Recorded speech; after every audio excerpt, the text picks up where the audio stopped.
Hello, everyone. Thank you again for joining me for Planning with Rachel. This is part 3, Accio apps, and we are talking about all sorts of different apps and websites and digital tools that you can use to plan and organize and make your life a little bit less hectic.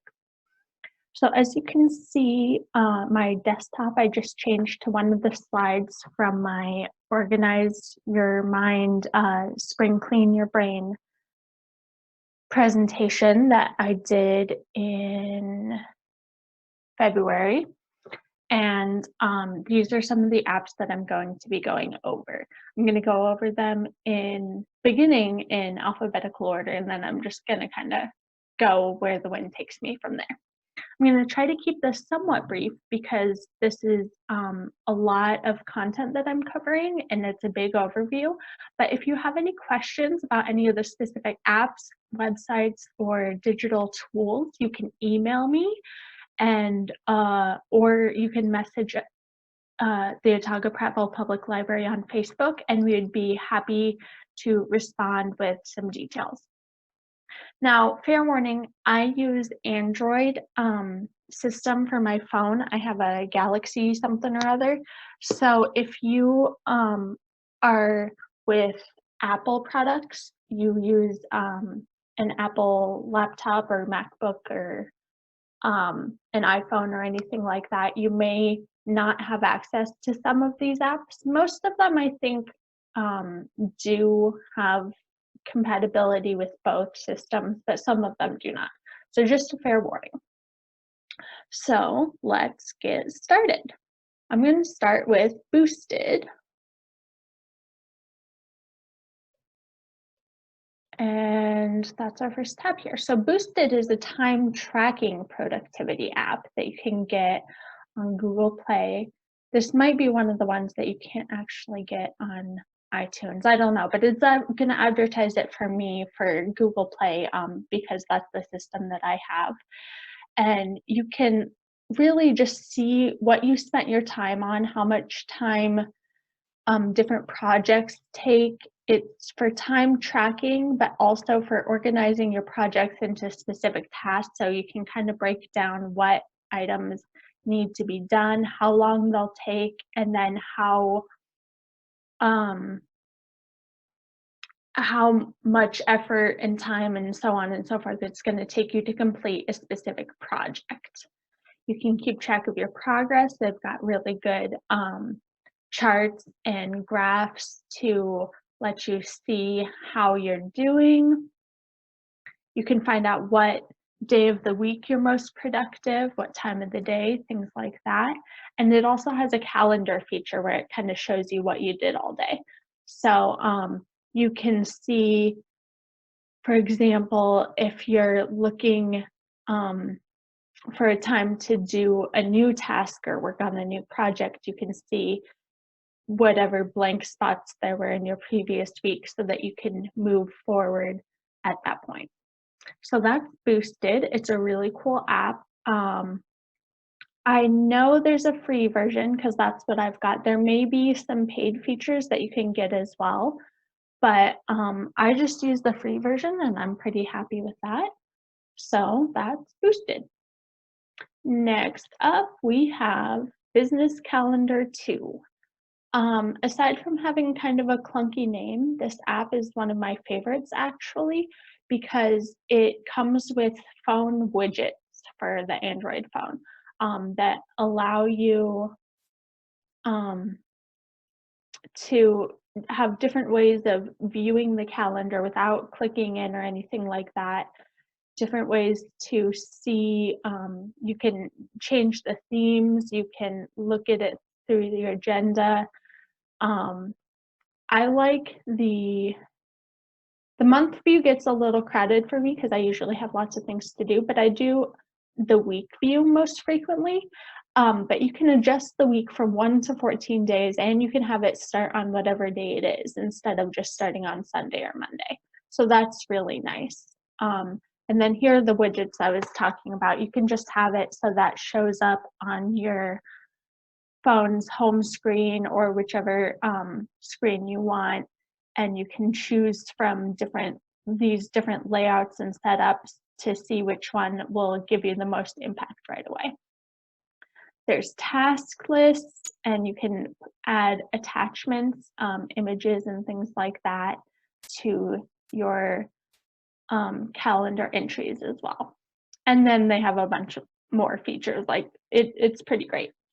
Again, there is a free version of this, and then it looks like there's also some business solutions if you are super fancy.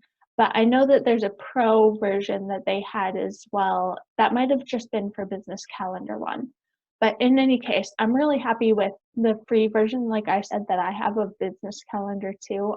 It's got all my stuff in one place. It syncs with all my calendars from Gmail, from Outlook, from my phone, like any calendar you can think of. If it's digital, you can add it to this calendar, and then you've got everything all in one place.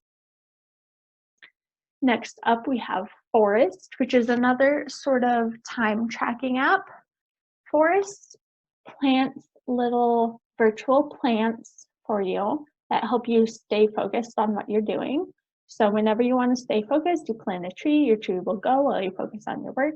If you leave the app halfway, like, oh, I'm going to check my Facebook right now or something like that, your tree will die. So that's very sad. It's one of those things to kind of motivate you to build your own forest by not getting distracted by your phone. So it's an app that encourages you not to use apps, which seems a little counterintuitive, but it really helps you zone in on things when you need to.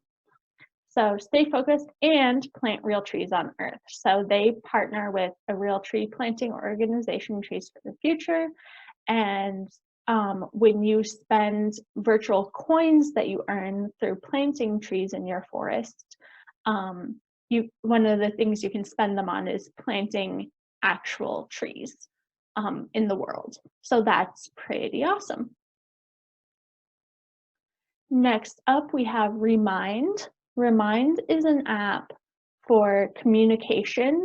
It was specifically designed for education, for educators specifically, so teachers can reach parents and adult students and give reminders about homework or field trips or whatever it is that's going on.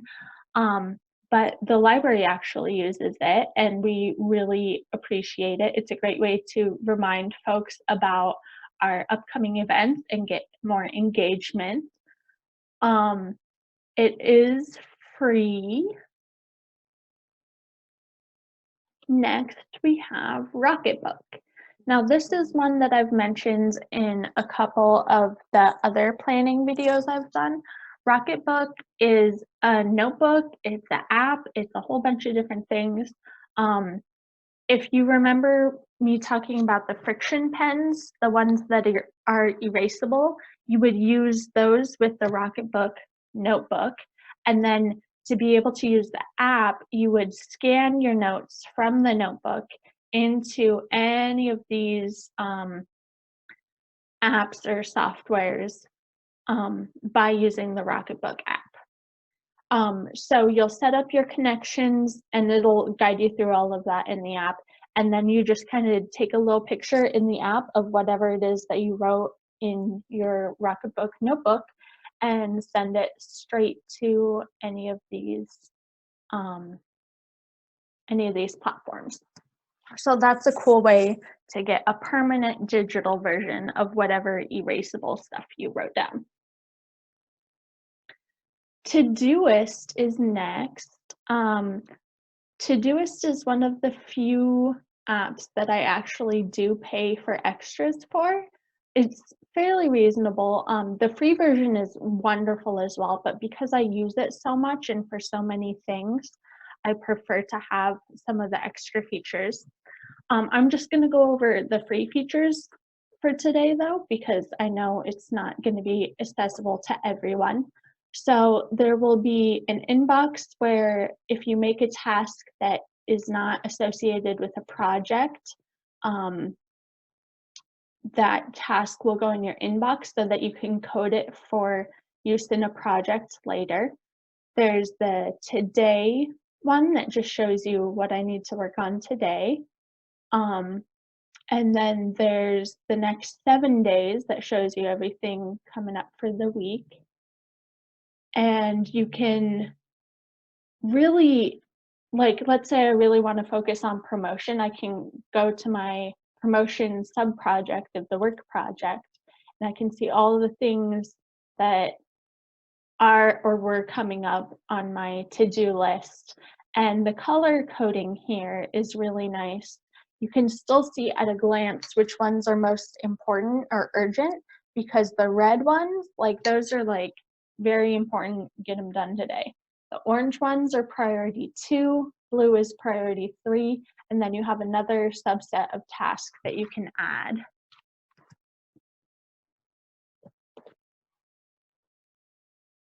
Let's say I want to be nice and I want to be nice today. I'll go ahead and add it to this promotion project. And instead of setting the priority as 1, 2, or 3, I'll just leave it on priority 4, and it leaves it kind of clear without any color coding. So that's probably the lowest priority item, but not really. Obviously, we should all be nice. That should be P1. They have all sorts of keyboard shortcuts you can do as well. So let's say I want to set up a task. Let's see, I'll hit the little quick add task button. Let's say I want to set up a task, read every day, priority 3, at goals, #learning. So this is one of the ways you can add a task. It kind of shows you as you go. It's a cool system. I really like it. I use it a lot. Like I said, the free version is pretty much just as good, so I recommend looking into that first. And then another kind of motivational thing that's fun with it is up here we've got my productivity, and it helps me see what days I'm getting the most stuff done, what weekly goals I'm meeting. So you can set up your goals and see, like on Sunday, I did 4 tasks. Apparently my goal is to do 5 tasks a day. Usually I do pretty good, but Sunday I guess I did not. But that's okay because it's Sunday, right? So you can kind of view all your completed tasks if you have premium, or even if you don't have premium, you can see what productivity you had in the past, which is cool. Okay, that is Todoist. Now Toddie. This is another one of my favorite apps, and this one is free. I think just straight up free. I don't know. This app is for cleaning, and there's like a lot to do, right? So this helps you know when things need cleaning. It gives you like a visualization. So as you can see, that little bar is going up. It's saying you need to dust that table or whatever. When this turns orange or red, it's saying you really need to vacuum the couch. All sorts of things like that.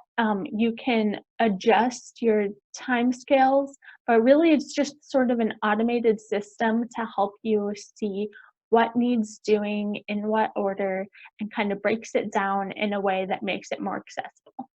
I personally hate cleaning, and this kind of gamifies it a little bit for me, and so it makes me hate cleaning less, and I get more of a feeling of satisfaction, I'm not even gonna lie, by marking one of my cleaning items as done on Toddie than I do actually having a clean house. Next we have Zoom. I'm sure you've heard of it if you have been on social media at all or been collaborating with people during this quarantine time and things like that. But I have the free version. I love it. You can do conference calls. You can do one-on-one calls. I'm recording my screen with it right now. It's really user-friendly and intuitive, and there's a lot of ways to make it work for you.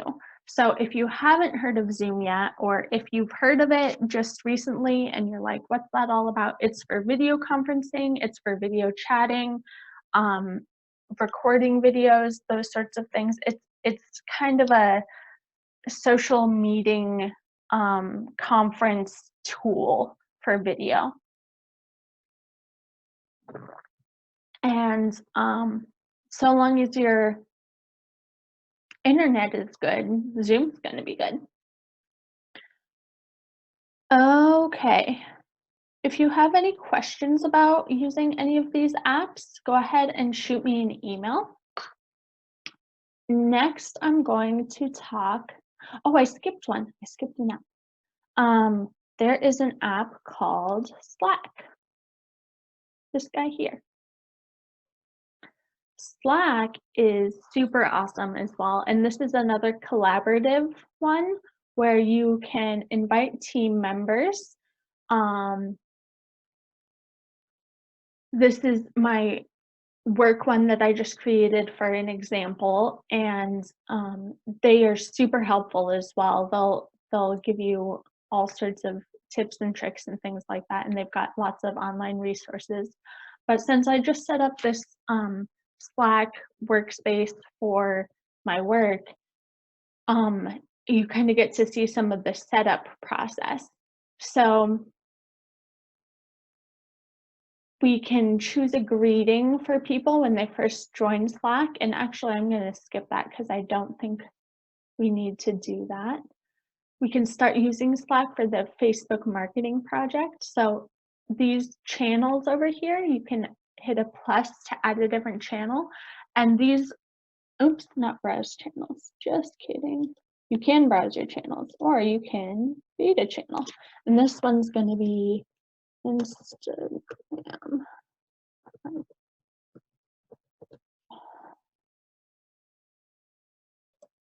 So this is a way that we can stay on top of our different social media projects, or really any type of project. Adopting members, done. And then I can kind of sort out which project we're working on at which time. Everyone who is a part of this workplace, that I invited to this workplace, can pitch in. You can attach files, you can type information, you can put a whole post in here.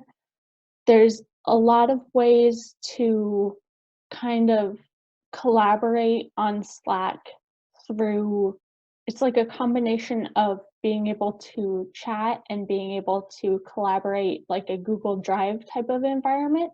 So it's got its own built-in storage like Google Drive for your files and your pictures and your ideas and things like that. But then it's also got the more collaborative, communicative aspect as well. So highly recommend Slack. I love it. I use it for myself, and I might see if we can use it for the library since I set this up. We'll see. Okay, now on to the Google stuff. There are, if you use Google Chrome, there is the Chrome Web Store that you can access by going to, come on. You just go to Google Chrome, and up in the top toolbar area, there should be one that says Apps. You click on that, and it takes you here. So this shows, see, it already knows I love Todoist, so it's recommending Todoist for Chrome for me. These are called extensions, and they're like apps for Google Chrome for using in your computer, in your browser. So there's all these different apps, or extensions rather, and they're really great. You can kind of tell by the star rating how much people enjoy it and how well it works. Grammarly is an excellent one. That's a way to make sure that your grammar, spelling, and sentence structure and things like that are good. So there's all sorts of options on here, games, really everything. Google's got oh, look, there's Zoom again. Google's got all sorts of things that they work with in conjunction with the Google Chrome browser. And then for Google itself, they have tons of products for productivity and organization. So you can use Google Home or Google Voice to add things to your shopping list if you have one of those Google products that is voice activated. You can use Google to search, obviously. There's Translate and Chrome for your web browsing needs and Maps for finding things. I'm going to scroll down a little bit and really focus on the productivity guys. Gmail, great for collaboration. Hangouts is another one, kind of like Zoom, that's Google-based. Google Photos, Contacts, Calendar, Google Calendar I also recommend. I like Business Calendar too a little bit better, but I use both because sometimes there are things that automatically add to a Google Calendar that can be really nice to just have that simplicity of having it automatically add to your calendar. And then if you have your business calendar too set up already, you can access those same events from anywhere. And then Google Keep is another one that I recommend in the Google Suite, and that is for notes, memos, reminders. You can do photos, all sorts of things like that. Finally, we have Docs, Slides, and Drive. Drive is like a folder of folders. It's like a big old online file. Slides is much like PowerPoint is. It's like the Google online version. And then Docs is like Microsoft Word. Sheets is like Microsoft Excel. There's business tools. And then as you can see, there's a lot more stuff. So feel free to poke around. Google Forms is good if you want to send out a survey and be able to review and collect that data. And there's all sorts of options for different products that Google offers that you can use to get organized. So that is my presentation on apps, websites, and software, etc., digital things that you can use to organize your life. If you have any questions, please let me know. If you recommend any other apps that are free or any other websites that help with time management, organization, things like that, please put them in the comments. I'd love to hear about that. Thank you guys so much for joining me and have a wonderful day.